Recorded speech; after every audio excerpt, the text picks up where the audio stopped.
On the morning of October 13, 1041, 23 guests witnessed what Hartford's high society later called the most shocking wedding ceremony in Connecticut's history.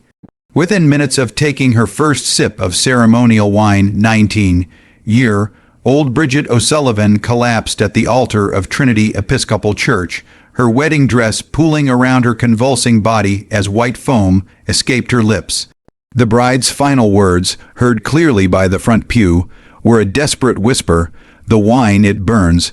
What authorities discovered 3 days later exposed a calculated murder so cold-blooded that the Hartford Courant refused to print the full details, fearing public outrage.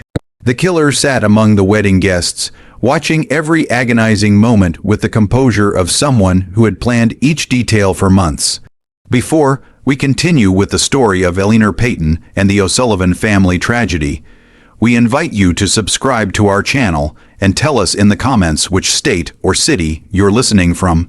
Your engagement helps us bring these forgotten American mysteries to light. The truth behind that autumn morning reveals a web of social hatred, financial desperation, and maternal obsession that reshaped Hartford's elite society forever. Hartford in 1841 stood at the crossroads of old New England tradition and industrial progress. The Connecticut River carried steamboats loaded with goods from New York, while new factories sprouted along its banks, their smokestacks competing with church steeples for skyline dominance. The city's population had swelled to nearly 13,000, with Irish immigrants flooding in to work the mills and railroads, promising prosperity to those willing to labor from dawn to dusk. Among Hartford's established families, none commanded more respect than the Peytons. Eleanor Peyton, 48 and widowed for 6 years, ruled one of the city's most prominent households from her federal-style mansion on Prospect Street. The three-story brick home, with its manicured gardens and wrought iron fencing, symbolized the stability, tradition, and social superiority of Connecticut's old elite. Eleanor had not been born into wealth. The daughter of a modestly successful Hartford merchant, she married above her station when she wed Jonathan Peyton in 1815. Jonathan, heir to a shipping fortune built during the War of 1812, chose Eleanor for her beauty and sharp intelligence rather than her pedigree. Their marriage, a love match, scandalized some in Hartford society, but Jonathan's success in expanding the family business into insurance and manufacturing silenced most critics. Their only child, William, born in 1817 after 3 miscarriages, was considered a miracle by Eleanor, who devoted herself entirely to his upbringing, ensuring he received the finest education. William attended Yale College, studying law and literature, and returned to Hartford in 1839 to join his father's business interests. Tall and scholarly, with his father's dark hair and his mother's piercing gray eyes, William Peyton was one of Hartford's most eligible bachelors. When Jonathan died suddenly of apoplexy in 1835, Eleanor found herself in control of an estate worth about $40,000, a fortune that made her one of Connecticut's wealthiest women. She managed the family's investments with an iron grip, determined to preserve their wealth and social position. The Peyton name opened doors throughout New England, and Eleanor intended to keep it that way. The Irish migration to Hartford accelerated through the 1830s, driven by poverty and crop failures in Ireland. These newcomers settled near the railroad depot in cramped tenements lacking proper sanitation, working for wages that established residents found insulting. Their willingness to labor for so little drove down costs for factory owners and created resentment among American-born workers. Eleanor observed these changes with growing alarm. At Ladies' Aid Society meetings, she heard complaints about Irish servants allegedly stealing from employers, Irish children fighting with proper American youths, and Irish families crowding 10 people into spaces meant for 4. Hartford's established families began whispering about the Irish problem, questioning whether these Catholic foreigners could ever truly become Americans. Into this tense, atmosphere came the O'Sullivan family. In late 1839, Patrick O'Sullivan, a 38-year-old widower, brought his 4 children to Hartford after hearing of work opportunities in the city's expanding mills. His eldest daughter, Bridget, was 17 upon arrival, a striking young woman with auburn hair and emerald eyes that seemed to capture light even in Hartford's gray winter months. Patrick found work as a supervisor at Colt's Patent Firearms Manufacturing Company, where his experience with machinery in Dublin's textile mills proved valuable. His salary allowed him to rent a small but respectable house on Front Street, closer to Hartford's center than most Irish families could afford. Bridget took a job as a seamstress in a high-end dress shop on State Street, where her skill with delicate fabrics and her ability to speak without a heavy accent made her popular with customers. It was at the Wadsworth Athenaeum's public lecture series that Bridget first met William Peyton. The lecture, delivered by a visiting Harvard professor on American literature, drew Hartford's intellectual elite. Bridget attended because her employer, Mrs. Catherine Hendricks, encouraged her Irish employees to improve themselves through education and culture. William noticed her immediately, seated in the back section, reserved for working people, listening with an intensity that impressed him. When the lecturer opened the floor for questions, Bridget asked about the influence of Irish poetry on American writers, a question so thoughtful and well articulated that several people turned to look at her in surprise. After the lecture, William approached her as she gathered her cloak. "That was an excellent question about Irish literary influence," he said, removing his hat. "I'm William Peyton. I don't believe we've been introduced." Bridget's cheeks flushed slightly, but her voice remained steady. "Bridget O'Sullivan, Mr. Peyton. I'm pleased to make your acquaintance." They walked together toward State Street, discussing books and ideas with an ease that surprised them both. William learned that, despite her limited formal education, Bridget was an avid reader, borrowing books from a kind priest in Dublin and continuing to read whatever she could find in Hartford's lending libraries. When they reached the corner where their paths diverged, William hesitated. "Miss O'Sullivan, would you care to attend next week's lecture? It's about American history, and I think you might find it interesting." Bridget's smile lit up her face. "I'd enjoy that very much, Mr. Peyton." Their courtship began quietly and carefully. William understood the social implications of his interest in an Irish working girl, but Bridget's intelligence and grace convinced him such considerations were petty. They met for walks along the Connecticut River, attended lectures and cultural events, and discovered a compatibility that transcended their backgrounds. Eleanor remained unaware of these developments for nearly 6 months, as William was discreet about his personal affairs, and she assumed his frequent absences were due to business or social obligations with men of his class. The revelation came on a humid afternoon in July 1840. Eleanor decided to surprise William with a visit to his office at the Peyton Building on State Street, bringing cold lemonade and news of an invitation to the governor's summer reception. As she climbed the stairs, she heard voices from behind his office door, William's familiar baritone and a woman's voice she didn't recognize. "My mother will never accept this," William was saying, "but I don't care about her approval anymore, Bridget. I love you, and that's what matters." Eleanor froze, gripping the lemonade pitcher so tightly her knuckles whitened. "Your family's position in society," the woman replied, her slight Irish accent making Eleanor's blood run cold. "I don't want to cause trouble between you and your mother, William. She's sacrificed so much for you." "You don't understand," William said firmly. "She's controlled every aspect of my life since Father died. Who I should marry, where I should live, how I should spend my time. I'm 23, and I've never made a single important decision without her approval. That ends now." Eleanor pressed herself against the wall, her heart pounding. "When will you tell her about us?" the woman asked. "Soon, very soon. I want you to meet her properly as my intended bride. She'll see what I see in you. Your intelligence, your kindness, your strength. she'll have to accept that I've chosen the woman I want to spend my life with." The sound of a chair scraping sent Elinor fleeing down the stairs, abandoning the lemonade on the landing. She reached her carriage in near panic, ordering her driver to take her home immediately. During the ride to Prospect Street, her shock turned to a rage so consuming she felt physically ill. An Irish girl, her William, heir to the Peyton fortune, was planning to marry an Irish immigrant. Everything she had worked for, everything she had sacrificed, would be destroyed by this nobody who had likely seduced her son with calculated charm. That evening, William came home for dinner, appearing more cheerful than he had in months. Elinor watched him closely, noting the way he hummed while carving the roast, the satisfied smile playing at his lips. She wanted to confront him, but knew patience was key.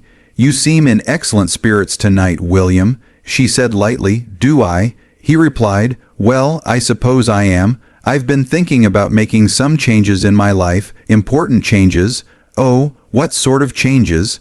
William set down his fork and looked at her. "Mother, I've met someone, a young woman of exceptional character and intelligence. I believe she might be the person I want to marry." Elinor's hand trembled as she reached for her water glass. "How wonderful, dear. Anyone I know?" "No, but I'm eager for you to meet her. Her name is Bridget O'Sullivan, and she's from Ireland originally. Her family came to Hartford 2 years ago." The glass slipped from Elinor's fingers, shattering against her plate.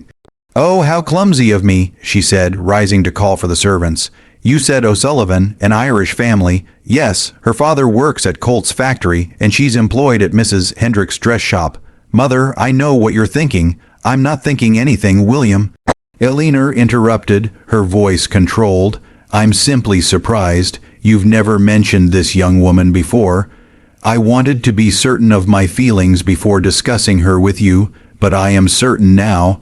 I love her, Mother, and I intend to ask for her hand in marriage." Elinor spent the evening pacing her private sitting room, William's words echoing in her mind. Marriage to an Irish immigrant would ruin his social standing, close doors among Hartford's best families, and taint their children with a mixed heritage. More immediately, it threatened her control over the Peyton fortune. As William's wife, Bridget would have legal rights to the estate, possibly convincing him to support her family, Catholic causes, or risky investments benefiting immigrants.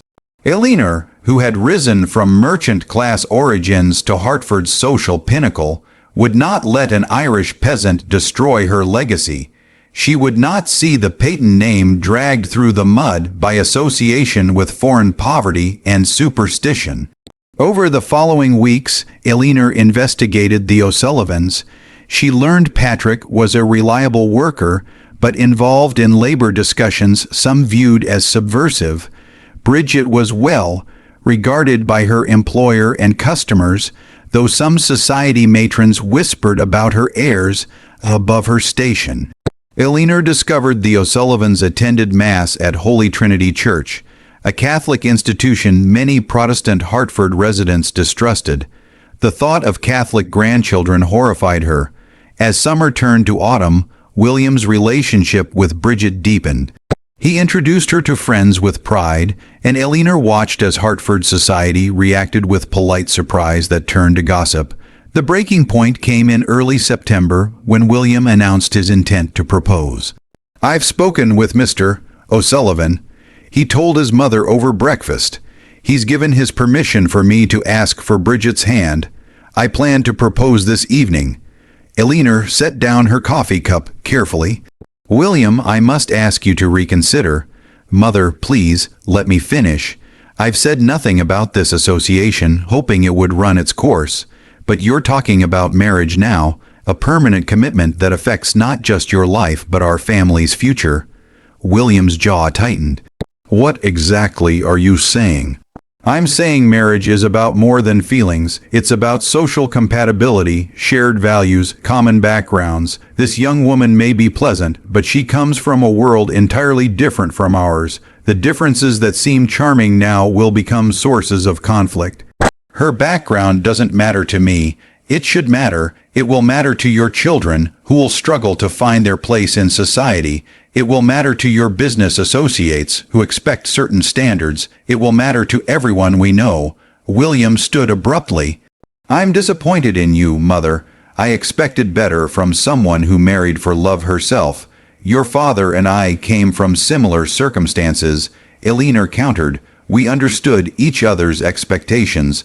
This situation is entirely different." "The only difference is your prejudice against the Irish."